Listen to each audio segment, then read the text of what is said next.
Hey, good afternoon. Russell Hotels going live just for a couple minutes. You guys know how I do it.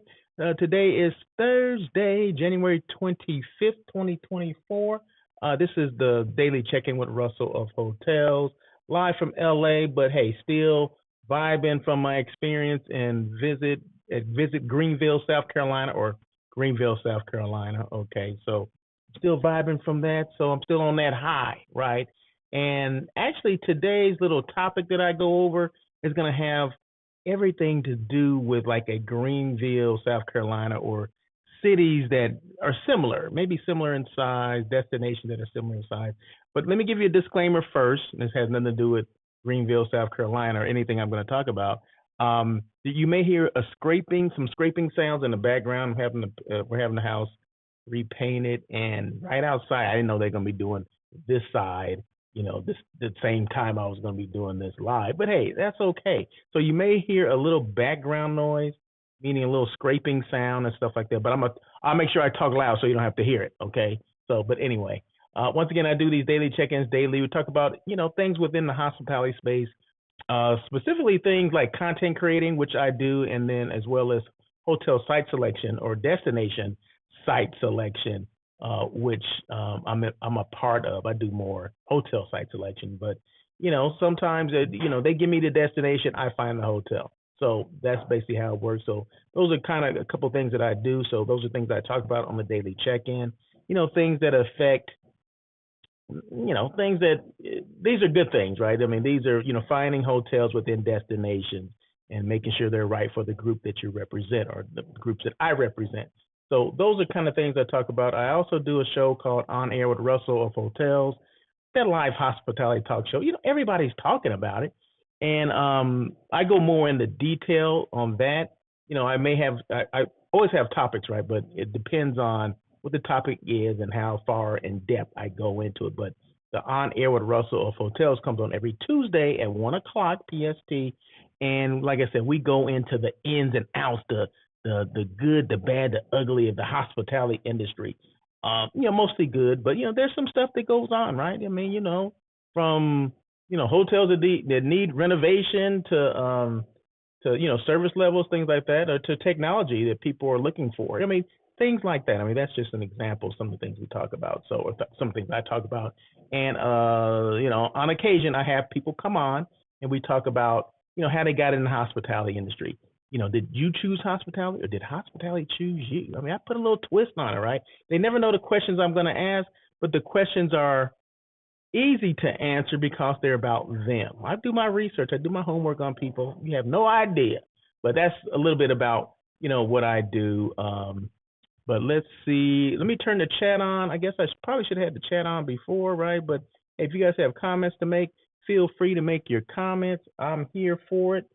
And I'll put them on the screen right here in real time, and you can take a look at them, or people from around the world can see like, oh my God, they asked that question, or he's gonna answer that question. Oh my God, I can't believe that. But anyway, we're live on YouTube, Facebook, LinkedIn, X, and IG. Okay, so that's just how we get down. But anyway, let me just make sure. I know I just saw a notification that I am live on YouTube, but I always want to make sure that I am live on LinkedIn as well. I mean, I just said I'm live on there, but I really didn't check to see just to make sure, right? But I always want to make sure. Yep, and there it is, right? Because I always want to make sure because LinkedIn is one of my main platforms, right? So you can hear the noise, right? You probably can hear a little bit of what's going on in the background, but I'm going to keep talking and talk louder as I, as I go forward. But yeah, so LinkedIn is probably one of the most people that follow me or that I follow that I communicate with are on LinkedIn, because LinkedIn is all about business, right? So hotels are business, hotel site selection, content creating. That's all about business. So there you go. So anyway, let me, like I said, oh, the background here is it's Greenville, South Carolina. I mentioned that yesterday. So all the photos and videos that I'll be showing today, of course, will be in and around Greenville, South Carolina, some hotels, things like that. But let's just jump into it because these things do not have to be that long. I'm about 5 minutes into it. These go about 15 to 30 minutes. Probably today be a little less than 30 minutes. We'll see though. We'll see. It just depends on, are people going to make comments? people have questions, hey, it just depends, right? It's all about you guys because it's your show, right? I'm just the one that's the host, right? I just facilitate it. But, if you have questions, I'm here for the questions and all that stuff, the comments or whatever, no matter how crazy and bizarre they are, I'm here for it. So this is the Hyatt Regency, Greenville, South Carolina, downtown Greenville. This is where we stayed, right? So we were there for a conference, the IPEC conference, and this is where we stayed. The Hyatt Regency, 327 guest rooms, 24 meeting rooms, 35,000 square feet of meeting space, built in 1982. Oh my God, the 80s, early 80s, yeah, and last renovated in 2018. Okay, so rule of thumb for hotels doing renovation, it's 7 to 10 years. That's normally the sweet spot for them to start renovating their hotel. It's all based on, do the owners have funds to do it? You know what I mean? You got to have money to do renovations, right? And how extensive do you want to do the renovation? Is it soft goods? Is it hard goods? Is it everything? They're tearing things out. Are they having to replace, plumbing and things like that while they're doing a renovation? It just depends. Is it like just a facelift? You know how sometimes they'll put what they say. It's like putting lipstick on a pig kind of thing. I mean, that all happens, right? That's the good, the bad, the ugly of hospitality. Sometimes the hotels, they may not have the exact funds to get everything done, so they'll do a little cosmetic, some cosmetic changes and things like that. So it's all based on how much money they have, the owners have, the management company or whoever has to put into the renovation. So there you go. So that's basically how that works. If you're interested, and if you weren't, that's okay. I'm gonna share the information anyway. But yeah, I always want to give the vitals of a hotel, and the vitals are the information I just gave you: how many guest rooms, how much meeting space, things like that. Because you just never know who's watching this or who's listening to this. And like, you know what? I need a hotel in Greenville. Well, Greenville is one of the cities that we're thinking about. And okay, there's a Hyatt. That's kind of a big box hotel, right? Well, I think hotel people would say that. I don't know if a meeting planner would say, "Oh, that's a big box hotel." They would say, "Oh, it's a big hotel, right? 327 rooms. Yeah, it's pretty big. It's a kind of a big box. Yeah, 300 and up, I would say, a big box hotel. 35,000 square feet of meeting space, 24 meeting rooms. To me, that's a big box. I mean, I've worked in anywhere from 150 to 1,300 rooms. Now, I think anything over 300 or 400 rooms is considered a big box. That's what I think, right? But I don't know if there's like criteria. Well, this is considered a small. This is a big box. I don't know. But anyway, I don't even know how I got on that conversation. But anyway, what's the topic for today, Russell? You just talking. Don't sleep on third and fourth tier cities, right, or destinations. That when you meet in some of these destinations like a Visit or Greenville, South Carolina, or like Omaha, Nebraska, Memphis, Tennessee, those are not the most popular cities or destinations, right? But you will be surprised of the amenities that they have, or the cities open up their doors to welcome you in. You get a kind of a different kind of feeling when you go to some of these smaller destinations opposed to the larger ones like your LA, your Chicago's, your New York's. No one's rolling out the carpet for you there, okay? They happy to take those dollars from you, but you get a real sense of these people really appreciate you coming here. They really appreciate you bringing their business. They really appreciate you, giving them a shout out on air with Russell Hotels. I mean, they really appreciate that stuff because like I said, we take it for granted that we're always going to be able to get these big destinations and go there, whatever. Well, COVID kind of evened the playing field. That's what I say. I always say this. COVID kind of evened the playing field for a lot of hotels because everybody was slow. Everybody had some hotels that closed down. Everybody kind of started over, right? So, and if you kind of see where people are going now, you see a lot of the hotels that have popped up since COVID, they're not your big box hotels anymore. They're your limited service or your select service hotels. Your AC by Marriott, your Home2 Suites by Hilton. Those are the things that have popped up, right? Your Moxies, your all that kind of stuff. All those hotels have popped up, but those are not your full service big box hotels anymore, right? People don't really, they think about it like, do I really want to be around a lot of people? Because your big box hotels, what's it gonna bring? A lot of people. A lot of people don't want to be bothered with all that stuff. But now I understand if it's, a major conference convention and they need a first tier city like a New York or LA, then of course you do what you have to do. And they may use a convention center and all that stuff too. But you'll be surprised. Some of these third and fourth tier cities or destinations have their own convention centers too. Case in point, Greenville, South Carolina has a convention center, right? It's like 500,000 square feet. Greenville is less than 100,000 people population. LA, I'll just throw this out here. LA's convention center, Los Angeles, California convention center is only 750,000 square feet.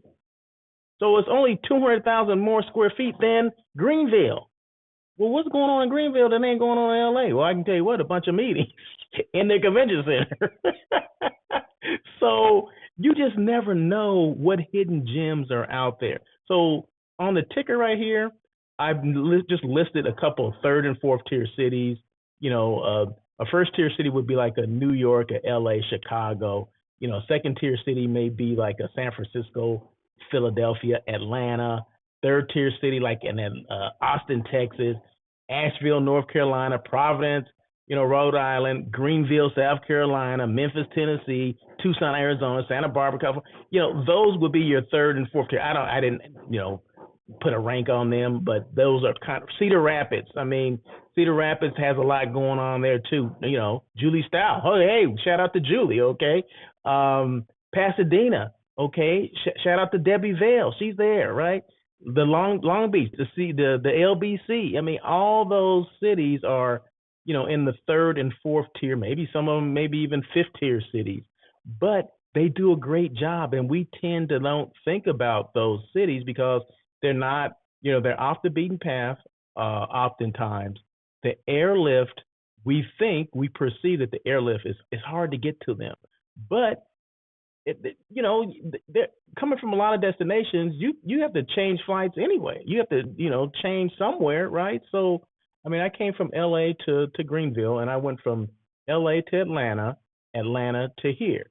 Other people did the same thing. They didn't, come from LA, but they came from other destinations, and they had to have a connecting flight, right? Which is fine. A lot of places you got to have a connecting flight.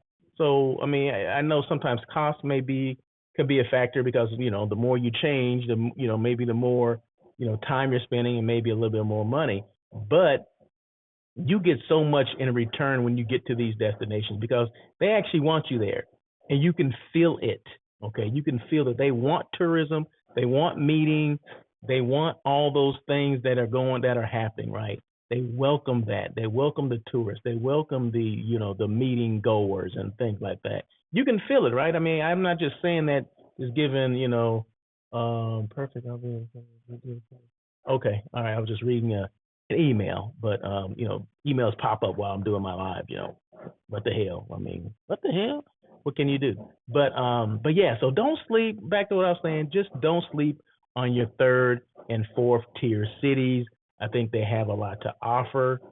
And a lot of them give rebates, right? Do we, a lot of times we don't even think about that. Rebates to offset your costs, right? So I have one, I can't remember who it was. If you book a certain meeting on certain dates or whatever, it has to have a certain amount of room nights associated with it. But it wasn't huge. It wasn't out of, 1,000 rooms, total. No, it was like 100 rooms. I think it was less than 100 room nights, right? You would get a free breakfast for everybody, for all of your attendees or something like that. So if you booked the rooms, right, you had the meetings going on, and you didn't include any food and beverage, you didn't have to include the breakfast, right? To say if you had food and beverage, you didn't have to include the breakfast because they're going to pay for it. I'm like, what? And some other ones will give rebates on like parking or transportation. Say it's going to cost, $3,000 for us to transportation to and from the airport to the hotel.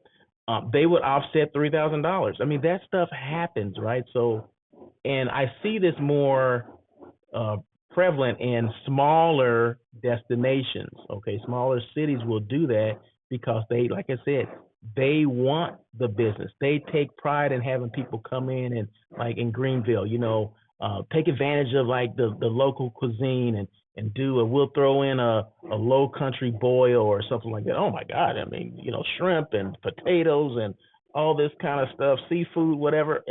They do that stuff.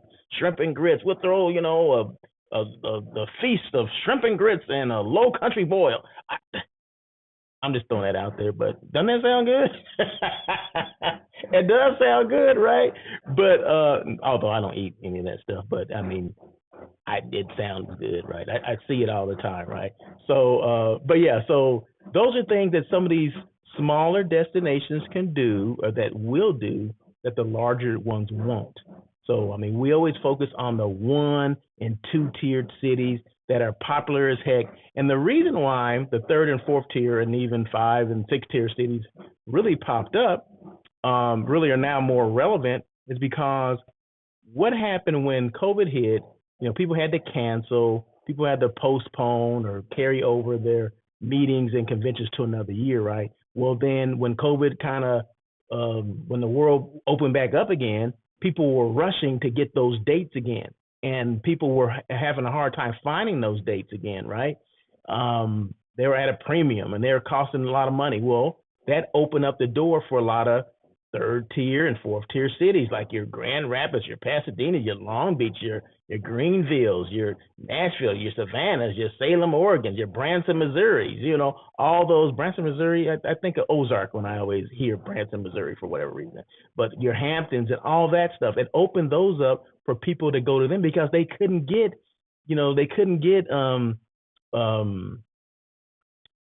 availability. They couldn't find availability at the big destinations, so they started going to the smaller ones, which put them more on the map, which is a good thing. So that stuff that was actually good for them, right? So I mean, and I wouldn't, I'm here talking about this stuff because I just went to Greenville, right? And I saw, and I can speak firsthand that 3rd and 4th tier cities are on the come up, right? We're missing a lot of stuff. We're missing a lot of stuff. The simpler the destination, the better, right? Simple way of life, beautiful destination, nice people, people that want you there, outdoor, I mean, you see this natural resource right there. That's just beautiful, right? This water, this lake, the waterfalls, things like that. And then this is the calm part. So I think further on, there's, more pronounced waterfalls and stuff like that. So, but I mean, this is just a glimpse of a walkable community, right? A lot of these cities are very walkable. They don't have a lot of the chain stores and chain restaurants. They have like a lot of mom and pop independent stuff like that, like cookie and candy stores that they're making things from scratch like they used to do back in the day, right? Like grandma and them used to do back in the day. They got bakeries and stuff like that in big cities, you don't see that stuff. Or maybe they're still there, but you're not around in those areas, or you don't know. They're so far apart that you can't find them. Here, everything is walkable. Okay, so I know I'm going off. I'm going a little not overboard, but I'm going a little long-winded on this. The 3rd and 4th tier cities, but I think it's important that we know that, right? Especially if you're someone that's planning meetings and you're looking for destinations and city that maybe you haven't used before. It doesn't matter where you are. You can be on the East Coast. You can be Southeast. You can be Northwest. I don't care where you are. You can be in the desert, whatever. Because there's areas, there's 3rd and 4th tier cities everywhere. Okay, so and they do a great job of meetings, have meetings and conventions and conferences, and they have a lot of things to do outside. Things that may be indigenous to that particular area, maybe some fishing and I'm sure they all have golf, right? Golf, pickleball, whatever, pickleball, and what's the other one? Cornhole. Throw this thing in a cornhole, that kind of thing. I mean, they got all those things. They have all, they have all the activities that they have anywhere else, right? And here, like I said, there's just a lot of outdoorsy kind of stuff. You go walk outside and, oh my God, you smell that? Oh my God, that's fresh air. We don't get that a lot. We need to bottle this and take this back home with us, that kind of thing. So anyway, so let me just, let's see, what did I have? What did I have here? I was going to read something. Yeah, okay, so how do you, determine the first, second, and third tier? A lot of it's based on population, size, the economic significance, the tourism infrastructure, what's going on there. Like LA, New York, those would be first tier cities because, like, say, LA, known for the entertainment industry, cultural attraction, and diverse neighborhoods. Los Angeles is a major destination for tourism and business. Okay, so yeah, so it's, Hollywood's there, all that stuff. So yeah, that's a first tier city. Chicago, a prominent city with a rich architectural heritage, cultural institutions, and thriving arts and dining scene, attracting both business and leisure travelers. Yeah, Chicago is is a great destination for the people that that want to do that. That want to be entertained that way, right?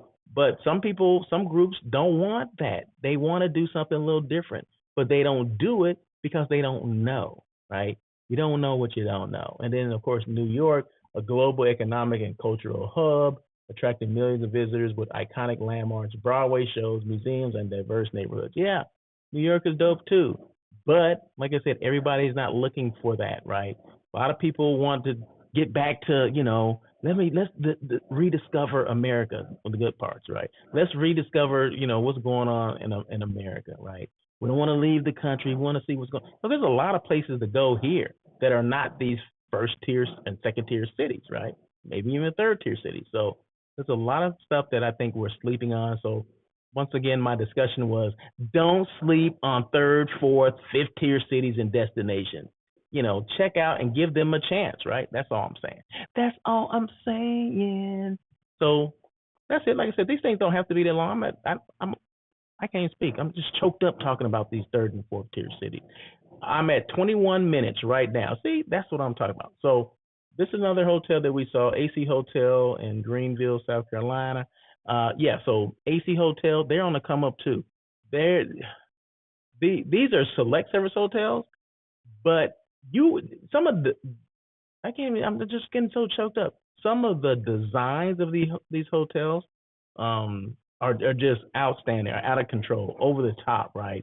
Furniture, the design, some of the features that they have in some of these meeting rooms, the guest rooms. A lot of the guest rooms are going to no carpet, like hardwood floors now, which that's great. I think that's the best thing that ever happened. But just make sure, one thing that I noticed in some of these hotels that have wood floors, we're not doing a good job of dusting in the corners of these rooms because dust can accumulate on some of those hardwood floors. I know it because I have hardwood floors in my house, right? So I'm always walking around with the vacuum with the hose, the hose out with the edge tip or the whatever thing on the end of it. So I'm like in the corners getting up the dust and the little dust mites that kind of accumulate.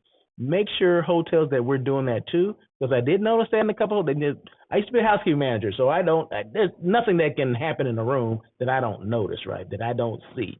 So those are the only things. I love the touch of the hardwood floors, but make sure that we housekeepers or housekeeping department, make sure we're cleaning those like we should be, using our little handheld vacuum cleaners to get in those corners and crevices, if you will, because it is noticeable, and I do notice it. So, and if I notice it, I'm sure some other people notice it too.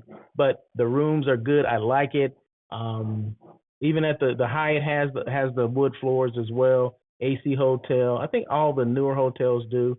But yeah, I like that concept of the new hotels with the hardwood floors throughout.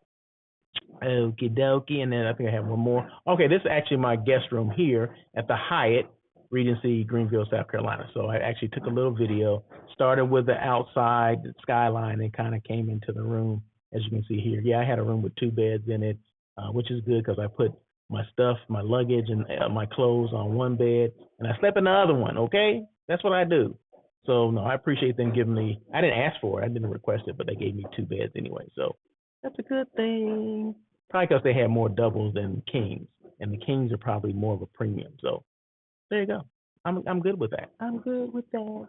Actually, I do request that. When on my profile, it says I want, a room with 2 beds in it. There you go. So yeah, so you can see the hardwood floors there. See, that's good. Right on time. I'm just talking about that. Have my little working desk right there, and I love all the plug-ins and adapters and all that kind of stuff. So throughout the room, you're able to stay connected. Plug your phone up. Plug your laptop. Wi-Fi worked. Hey, it was free. $3.99. We love that, right? TV is probably at least I don't know, it had to be 45 to 55-inch TV, maybe in the 40s, high 40s. So hey, I guess that's standard, right? Those are things that are standard in hotels now.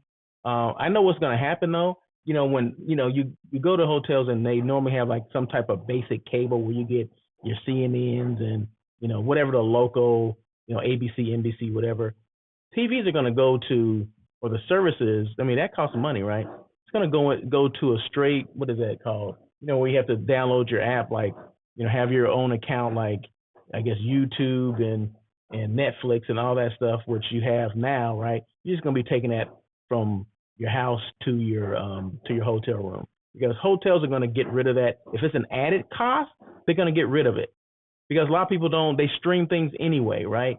So only thing they give you access to, do you want to look at Netflix or Hulu or all those kind of different things, because everybody has those in their homes, right?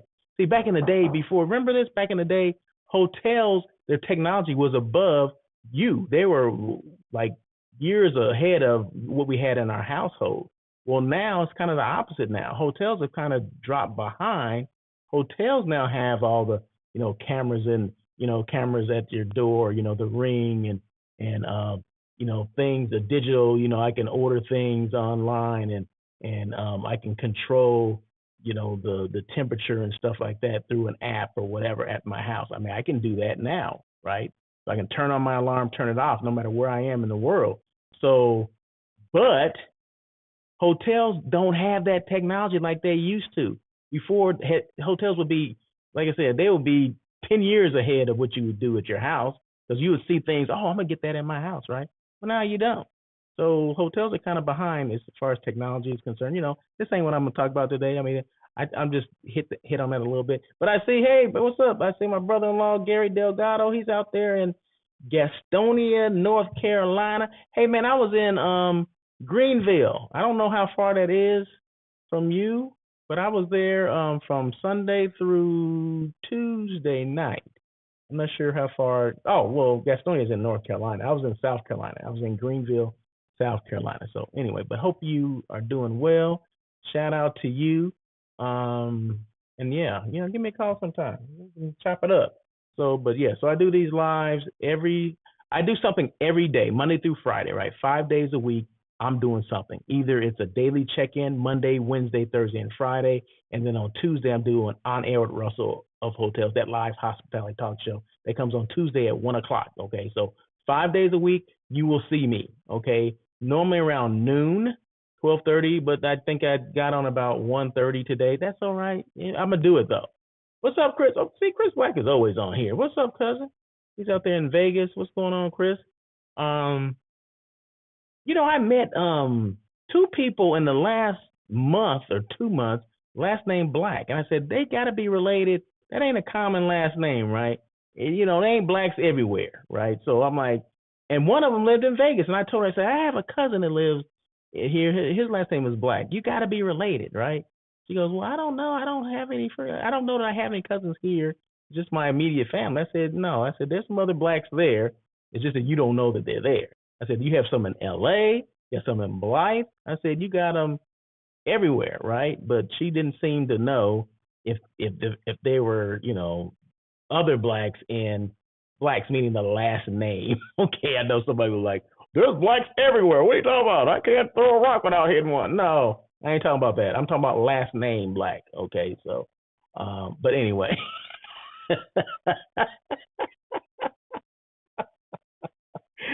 Oh man, but yeah, I'll send you her name. So she actually works. It's funny. She works at one of the hotels. She works at the I want to say the Westin. What is the Westin called out there? And I don't know if it's in Henderson. It's off the Strip. I can't think. Westin something, but it's one of the hotels out there that she works out there.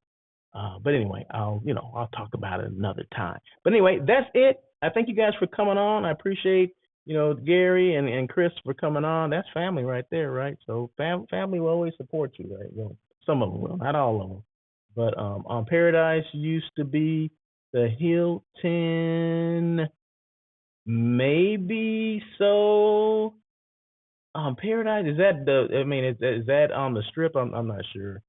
I'm not sure what, you know what, let's see. Hold on. Can I find, let me look and see if I can find it real quick before I get off here because Chris asked me a question and I got to see. REVAV.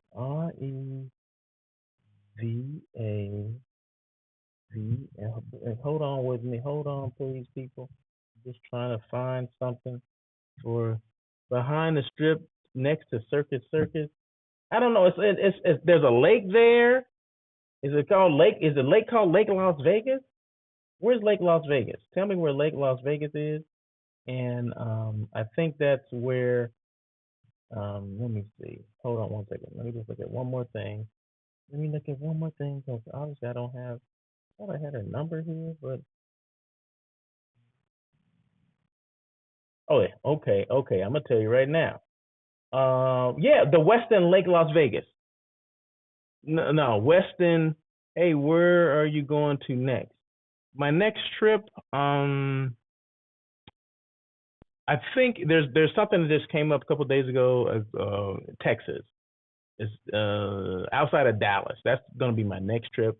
But next trip that I know of. Now I may be coming back out on the southeast, your area, to do some site inspections or site tours of some hotels with a client. So I'll let you know if I'm gonna be out there. Because South Carolina, I know is gonna be one of those hotels. It can be South Carolina, Atlanta, um, somewhere in that area there. So I'll let you know when I'm coming because I'm working on a meeting now that takes place in May of this year. So I'm gonna have to go out there with my client to do site tours, site inspections, and all that kind of stuff. So I'll keep you posted on that. So and that's gonna be probably it's gotta be in February. There's no, yeah, we got to, because we have to sign, this contract needs to be signed probably by the end of February. So, yeah. So I'll let you know when I come out there. Okay, cousin, you at the reunion? Yes, sir. I'll be there. Make sure you're there. And make sure you guys, anybody that's listening that's in the Love Family reunion, you need to register because money is due, okay? And no one's gonna be floating the family for thousands of dollars and you guys don't show up, okay? So what I mean is there's a fee that you have to pay to go to reunion. You have to register. So I suggest you do that now. I suggest you pay the money now. It's on the Facebook page, and that's the Love Family Reunion Facebook page. Love Family Reunion 2024. It's in July of this year. So yes, sir. Thank you. Appreciate it. You be safe too. So make sure anyone that's part of our family, Love Family Reunion, taking place in Vegas at the Embassy Suites this July 2024. I can't remember the dates. I want to say it's the second week of probably like the 18th through the 20th or the 19th through the 21st. Something. It's that week, right? It's a Friday out on Sunday. Normally, it's always the same week for the most part. So make sure you are registering and paying, okay? Because money is due, and like I said, we can't afford to float the entire family for $1,000 because you have to pay money up front. I don't know if people know that when you have an event, money is due, and they're being more strict about it now, right? Before you can plan things and you sign a contract and you don't have to pay until maybe 90 days before the thing. Well, no, they had a schedule. We had to pay. There's so much money paid at the date of signing, and then some other money was due in December, and then some other money is due 3 days before the event starts. Okay, now this is not including the hotel. This is including the dinner. Okay, so they're looking for their food and beverage money up front, right? Which I understand. Excuse me. I work in a hotel. I understand that, right? But a lot of people don't understand what goes into when you're booking a hotel and what you have to pay for ahead of time. The rooms you don't have to pay for, right? So I blocked off some rooms, but I do need you to make reservations because I need to know exact, because no one wants to wait till the last minute. Okay, you don't want to wait till the last minute, then you be calling me like, hey Russell, there's no more rooms available. They said it's all sold out. Well, when did you make your reservation? Well, I just called yesterday, and when is the reunion? Next week. Come on now. We give you guys enough time to do this, right? So just make sure, Chris, you're in Vegas. You may have family out there. The blacks are a huge part of this. There's like thousands of blacks, right? Thousands of the people, the last name Black that are related to us, the Loves. Okay, so make sure that they know to make their reservations. Okay, don't wait till the last minute. Register now. Pay your little whatever for how many kids you have. You got 10 kids, well then damn it, you got no one told you you had 10 kids, but pay for those 10 kids now. Okay, so I didn't mean to go in this way, but since Chris came on here and he asked about the reunion, I have to say it. So I have to put out, I have to let people know that there is a Love Family reunion in Las Vegas the second week of, I want to say it's the second week, maybe second or third week. The 18th, it must be the third week, 18th to the 20th or the 19th to the 21st of July of this year. Okay, so just make sure you're registering, you get your money into Joyce. Any questions, you can call me, you can call Joyce, call Marsha, call your sister, Chris. You can call any your auntie Wilma. You can Tasha and Wilma can call either one of them. So or Billy's wife. So there's a lot of people we can call. Okay, so let's don't wait till the last minute. And I'm not throwing you under the bus, Chris, but I want to make sure you register and you let everybody else know to register as well. The people you come across that happen to be family members as well. So, but that's it. So no, but I had to go off and say, and not go off, but I had to mention that because Chris did mention Chris's family. He normally attends. So, and it's in his city this time, right? So, hey, no excuse for not showing up. Okay. So, but anyway, that's it. So thank you so much, Chris. Appreciate you, and you laugh, so I appreciate you, taking this light because I'm just trying to be funny, but it is serious. But I am making a joke about it. I got you. Appreciate it. And Gary, thank you so much for joining, man. And like I said, I'll try to get out there, and I'll let you know when I'm coming out there. But thanks for coming on here. They're both on Facebook. Yeah, everybody's on Facebook today. So yeah, so just make sure going to a reunion, make sure you register today. Okay, register today. Make your reservations today. Everything is there on the Facebook page. The link, everything is there. Any questions at all, feel free to reach out to me. If you don't know my phone number, go to russellofhotels.com. And my number is there. My email's there, and my number's there. And ask for anybody that has questions. I am a resource for the hospitality industry, tourism, whatever. You have questions about anything hotel, anything content creating, I'm your dude for that, right? So if you want to book things, you want to book, you're tired of, my boss always comes to me and says, hey, I need you to plan this convention, this conference or whatever. That's not what I do. Just call me. And I'll do it for you. Okay, there you go. Site selection. That's what I do. Right? I'm not going to plan the meeting, but I can do the site selection. I can help you with the site. And if you got, sleeping rooms, 10 rooms or more, that's considered a group.